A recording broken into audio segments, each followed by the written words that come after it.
So, Madam Toastmaster, fellow Toastmasters, today I'm going to talk to you about you are what you eat.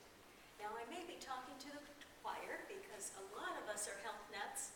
A lot of you in the medical field that have more knowledge than I do, expand on it. But my call to action today to inspire you to keep it fresh, to reactivate, maybe to get some ideas on what you can improve on, where you're at right now, what you're doing.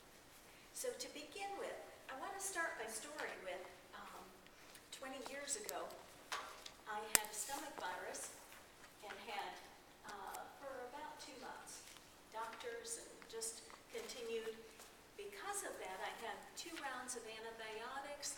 I had 15 different doctors trying to figure out what was wrong. And then it took me 5 years to overcome this. And unfortunately, my immune system was compromised due to the antibiotics. So I have, to this day, a weakened stomach immune system because of that. So I'm very sensitive to foods and to what I'm eating. Did you know that there's quite a few deadly toxins that we eat every day? Every day we have them in our food, particularly if you have processed food.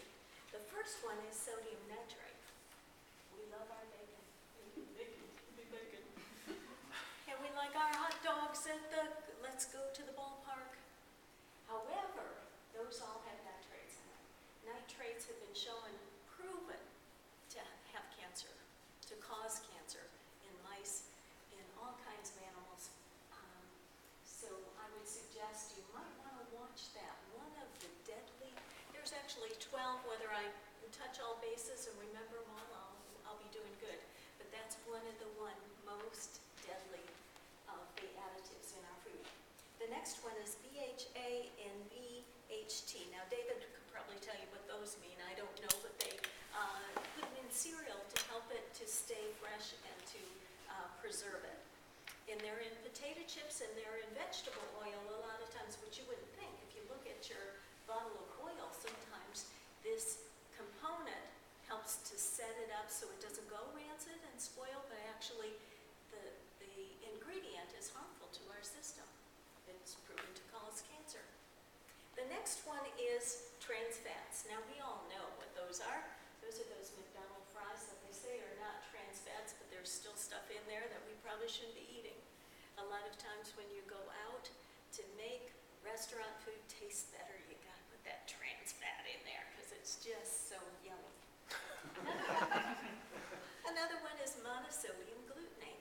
Now this is one that particularly gives me a lot of trouble. When I first realized that I had an issue was I would double over, have to leave the restaurant within 20 minutes. I knew, and I was sick. It was both ends. It was extreme. Today, I have less of a reaction, but do you know that 1 out of 5 people, that's 25% of us, have some sort of reaction. You may go home, you may have a headache. You may have a headache the next day. You may have a bellyache and you don't know why. You may just be angry at the world. MSG is responsible for depression, a lot of times headaches, migraines, stomach issues, all kinds of conditions, human conditions are caused by MSG. And do you know that not only the Chinese restaurants have it in it, but Applebee's has it in it. In order for them to make their meats consistent from one Applebee's restaurant to the one in Texas or California or wherever, is they package it, marinate it in the same ingredients, MSG, to unite that flavor. It's an enhanced flavor. It makes the flavors burst out, but unfortunately, it's not very good for us. We have I forgot what it is, aspartame. Do you know that all of our gum, almost all of our gum has aspartame in it? Anything that says no fat or low fat, or a lot of times or low sugar, has aspartame on it. I avoid anything that says low anything, or half anything, because I know it's in trouble. There's another one, they thought that, okay, a lot of people catch on with the aspartame, so now they have, and if I pronounce this right, a new sweetener that's called acetophrane, which is similar to aspartame, only a different name, so you wouldn't recognize it. And it does basically the same thing, only this is going in baked goods, chewing gum, and gelatin desserts. Food colorings used to be we'd only have to worry about red dye, right? You remember that? Don't have red dye, number 3. Well, now blue 1 and 2 are harmful, have effects on your nervous system and your brain. The red food dye 3, green food dye 3, and also yellow food dye 6 is all cancer-causing food dyes. Can affect the way your system thinks. It's a wonder we're not all walking around depressed all the time. Ostra, that's an artificial fat. The minute that stuff touches my lips, I go into a meltdown. My whole system, I get like an allergic reaction where I just feel like a slug, like I've had the flu for 3 weeks. It's immediate and very fast. My system just doesn't like it. Next thing is potassium bicarbonate, which is an additive to increase the volume in white bread. And there's gluten too, and we'll talk about that in a minute. But also white sugar. Sometimes white sugar can be rancid, so be careful how processed it is.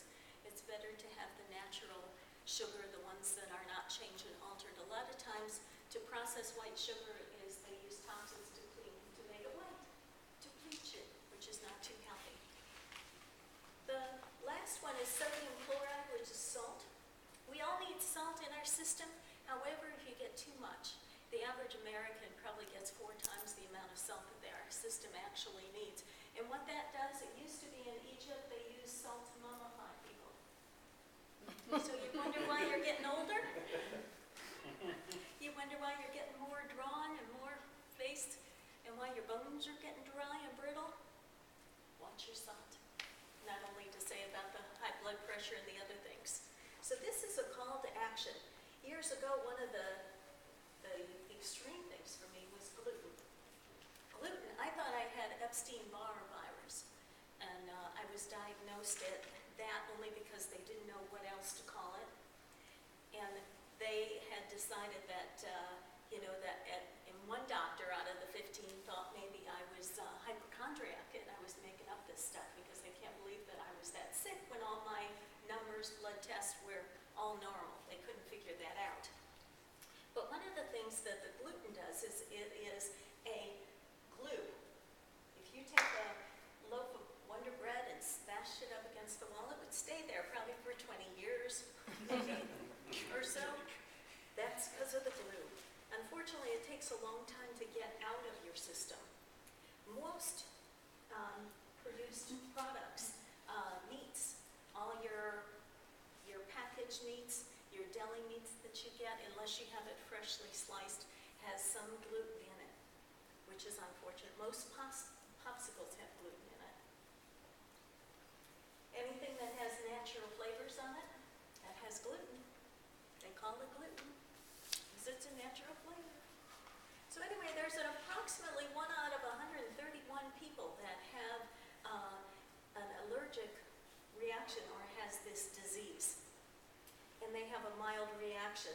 So today, we see more hormones, more chemicals, more things in our food, including our seafood, that have been directly linked to testicular cancer and low sperm counts. Did you know we actually have, in the last 30 years, 500,000 less boys than we have had in any other generation being born? 500,000 boys in the United States and Canada, or United States and Japan, because of our processed food, I believe. Toxins hurt children in the U.S. At least 1 out of 5 kids are overweight. The number of overweight kids continue to grow. In the last decade, they have become 50% more. And extremely overweight children have nearly doubled. Studies have been done to look at the connection of the fat-storing toxins and the poor nutrition of well-fed children. They're well-fed, but no nutrition. Recently, Recently, blood samples of the cord blood of newborns were found to contain 287 industrial pollutants. That's huge. Many of them are toxic to the brain and nervous system. It's no wonder we have ADH problems. 180 are cause of cancer, 208 are cause of birth defects. So read labels, use glass more often, watch the recycling numbers, nothing with a 7, don't drink or eat anything out of it. Eat organic, more vegetables and fruit with the lowest pesticide, and that's pineapple, mangoes, bananas. And if you want a list, I'll be glad to send it to you. Just send me a note. Papaya, onions, sweet corn, asparagus, sweet peas, cabbage, and broccoli. Avoid imported fruits and vegetables, particular peaches, apples, nectarines, strawberries, cherries. They have consistently shown the highest level of pesticides. Consistently. Well, pick your fish. Because of the oil spills in the ocean and the pollution, you may want to substitute your omega-3s with a supplement rather than buying fish anymore. And that guarantees it's going to be pure and free of chemicals and toxins. Go organic. Watch your plastic. Don't cook in plastic. Eat foods that detox. That's like broccoli, onions, Brussels sprouts, cabbage, and garlic. So in closing, when I saw the amount of drugs for headaches in the store, I realized that there's a real call to action. So we need to make the shift. We need to continue to clean up our food. So we are what we eat. So if you're sick and tired, check your diet.